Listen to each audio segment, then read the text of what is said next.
along a hilly stretch of road near the small town of Pekin, Illinois.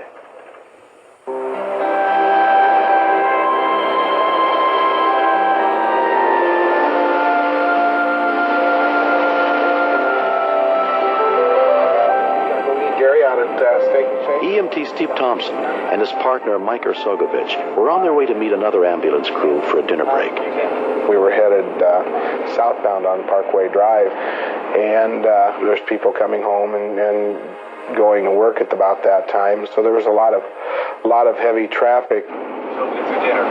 We saw a car going northbound, weaving erratically. Looks like they're drunk or something. I don't know. Oh, those cars are going to hit the cars.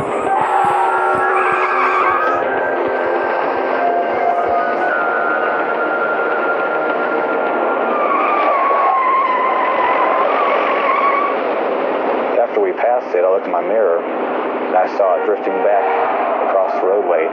The car was going between 40 and 45 miles an hour, I'd say. We turned on the red lights and siren to warn the oncoming traffic and traffic in the area that there was some danger approaching. 10-4, I do not have an officer available at this time. I was concerned for the other drivers on the road. It was kind of anger that somebody be that drunk going through rush hour traffic.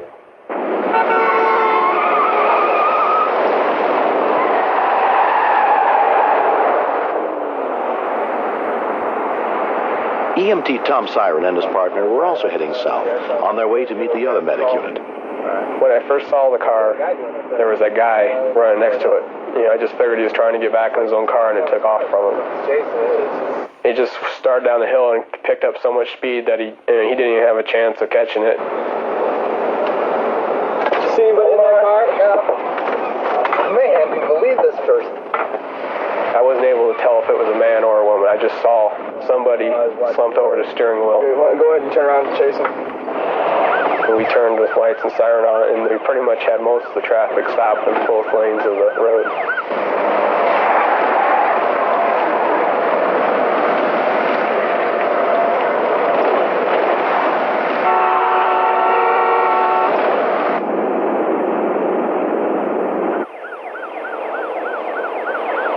As we were proceeding after the car and reaching the city limits, the traffic would be approaching highway speeds, 55, maybe 60 miles an hour.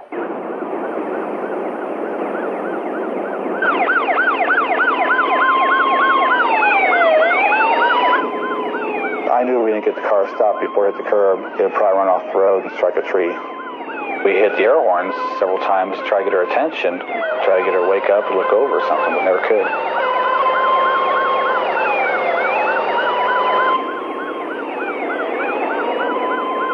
The car came to a small grade, and it looked as if it was slowing down quite a little bit.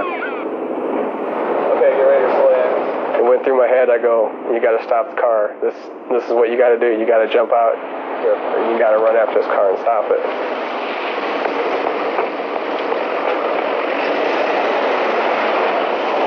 It was moving a lot faster than I thought it was at the time I got out of the ambulance. And there was a point where I thought I was just going to have to stop and let it go.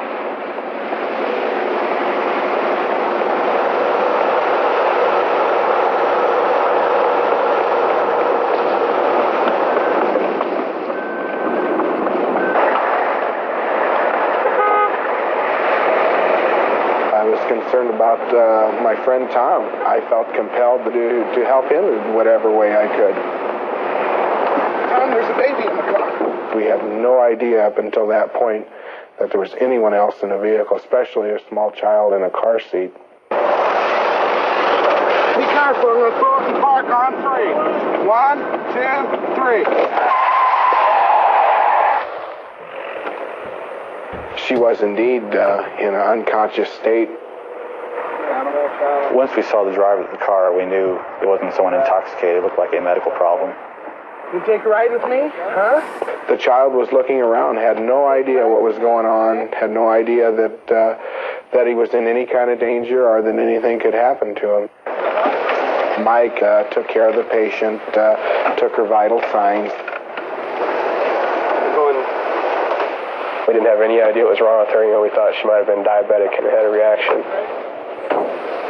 On the way to the hospital, she started coming around. She could tell me her name. That was all she could say. I asked her if she knew where she was going or where she'd been, and she couldn't answer those questions. 27-year-old Susan Fugit regained consciousness at the hospital, where she was referred to neurologist Mahasuk Shah for diagnostic tests. Close your eyes and touch your nose with this finger. And we did some testing on her. And when we did the EEG, we made a diagnosis on her that she was suffering from epilepsy. I felt fine that day. I didn't have any sign that I was going to have a blackout like that. The best thing that came out of all of this was finding out what was wrong with me, getting the medication, and more than likely I don't have to worry about it happening again, as long as I do what the doctor tells me to do. Now, where's this go? That's his other hand. There. If something would have happened to Joshua, when I blacked out, I would have hated myself. Joshua's my life. Okay, now which piece should I put on there? I just thank God that those ambulance drivers were there. I'm very grateful for what they did. I thought the risk was minimal to us to possibly saved several people's lives. I'd probably go ahead and do it again, and probably look back after it was all over and said that was stupid to do that again. But no doubt in my mind I'd do it again. Did you do it? Yeah.